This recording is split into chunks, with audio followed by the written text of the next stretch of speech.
Hey everyone, and welcome back. You ready to dive into something kind of mind-blowing? Always up for a challenge. What do we have today? All right, so we're going to be unpacking some serious wisdom bombs from Robert Kiyosaki. The rich dad, poor dad guru himself. Always good for a thought-provoking listen. What's he got for us this time? Okay, so we're dissecting this recent podcast episode from The Wealth Catalyst, where he goes deep on, completely flipping the script on how we think about assets and liabilities. Get this? He actually says your house might not be an asset. Hold on. That's going against, every traditional financial rule in the book. Most people consider their home their biggest investment. How does he back that up? That's a thing, right? Yeah. He doesn't just make these bold claims. He lays out this whole argument about cash flow being the real key to building wealth. And I'm all about that cash flow. Makes sense. Not just about how much you earn, but how you manage it, right? Exactly. He says most people, even those raking in good salaries, they get stuck in this cycle of their money constantly flowing out towards all the expenses tied to liabilities. Because, he argues a lot of people, even folks with college degrees, might be missing that core understanding of basic financial terms, and it trips them up. There was this study cited in the podcast, found that a whopping 95% of college graduates maybe don't fully grasp key financial concepts. 95%? Seriously. So even after all that education, they're still kind of lost in the financial wilderness? That's what Kiyosaki's saying, yeah. And without those foundational financial smarts, it's easy to fall into common money traps without even realizing it. It's like trying to play a game without knowing the rules. You're bound to make some costly mistakes. Okay, so let's break this down. Define these key financial terms he keeps emphasizing. He always starts with income. Pretty straightforward. The money coming in, your job, side hustles, anything you're earning from. All right, income. Got it. Then obviously you got your expenses. Right, just as straightforward. Money going out, rent, those online shopping sprees, the drill. Yeah, those definitely add up. But then it gets interesting with assets and liabilities. And here's where Kiyosaki throws a curveball. He defines an asset as anything that puts more money back in your pocket, essentially making your money work for you, not the other way around. Like a financial wingman. I like it. Exactly. And on the flip side, a liability is anything that sucks money out of your pocket, no questions asked. He argues most people misunderstand this concept entirely. Which brings us back to that whole your house might be a liability thing. How does that work? Isn't a house the classic example of an asset? So here's the thing. While houses can definitely go up in value over time, that doesn't automatically translate to cold hard cash in your hand right now, right? Yeah. In the meantime, there are those constant expenses. Mortgage payments, taxes, insurance, and don't even get me started on surprise repairs. Yeah. All of that screams money flowing out, which makes it a liability, according to Kiyosaki.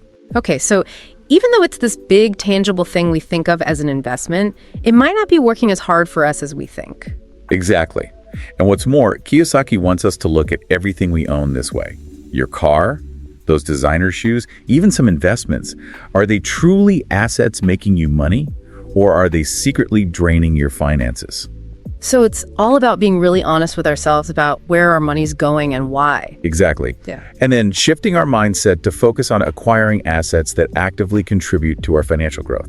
So we've established that Kiyosaki sees this middle-class cash flow trap as this major roadblock to building wealth.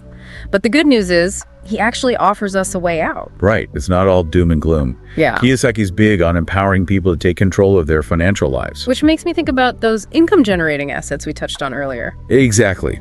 Because that's the key to escaping that trap. Shifting your focus from liabilities that drain your money to assets that actively bring in more. Okay, so instead of constantly trading our time for a paycheck, we need to make our money work harder for us, right? Exactly.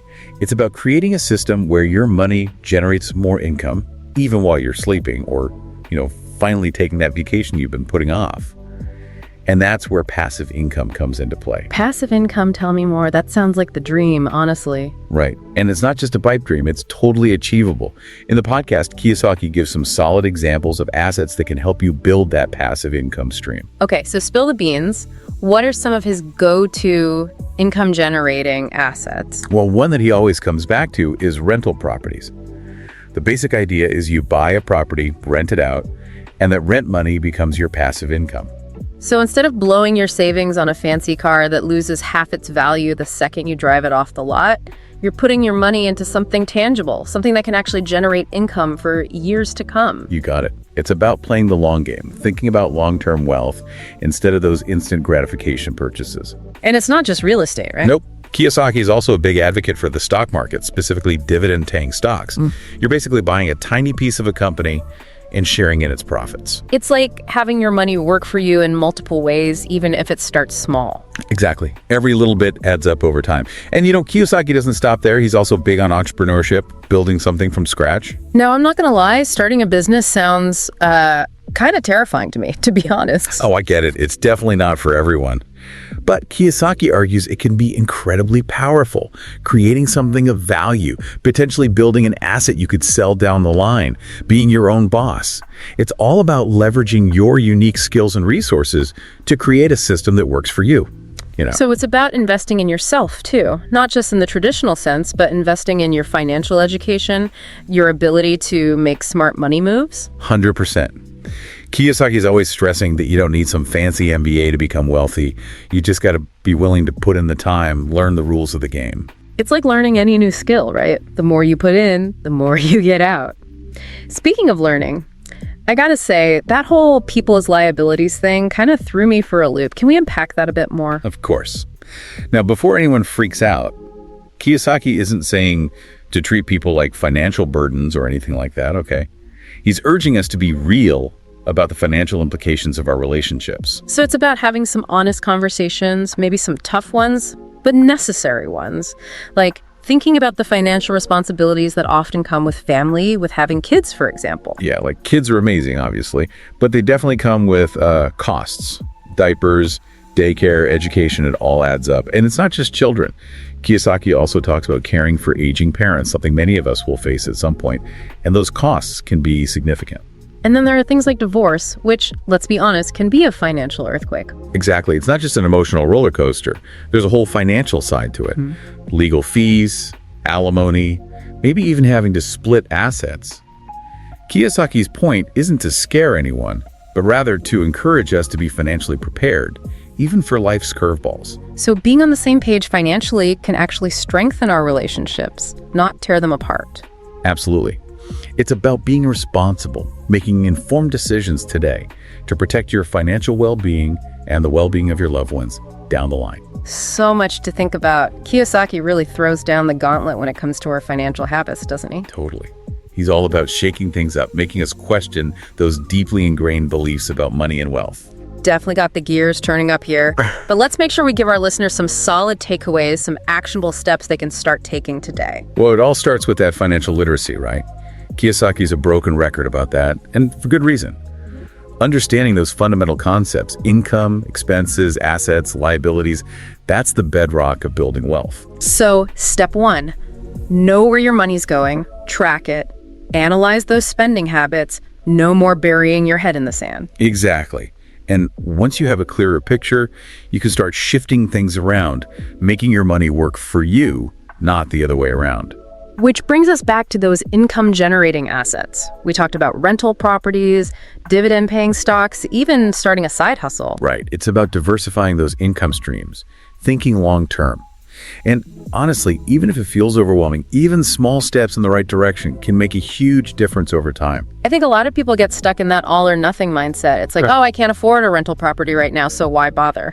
But even small investments can compound over time, right? Absolutely. It's about consistency, building those good financial habits. And speaking of habits, we can't forget Kiyosaki's more, shall we say, provocative advice. Yes. The people as liabilities conversation. Definitely a tough one to swallow for a lot of folks. Right. And it's not about loving your family any less. It's about acknowledging the very real financial implications that come with relationships, with having kids, with caring for aging parents. It's about having those open, honest conversations, even when they're difficult, because let's be real, money problems can put a real strain on relationships. So being proactive can save a lot of heartache down the line. Communication is key. In relationships, in business, in everything. Absolutely. And I think that's a powerful message to end on. It's about taking control, taking responsibility for your financial well-being. It's not always easy, but it's empowering. 100%. It's about defining what financial success looks like for you and then making those conscious choices to get there. So as you navigate your own financial journey, remember, you have the power to create the future you want. It all starts with taking that first step. And never underestimate the power of knowledge. Keep learning, keep growing, and keep challenging those old ways of thinking. Beautifully said. That's it for today's deep dive, everyone. We'll catch you next time for more thought-provoking discussions, and who knows, maybe we'll even shake up a few more financial paradigms along the way.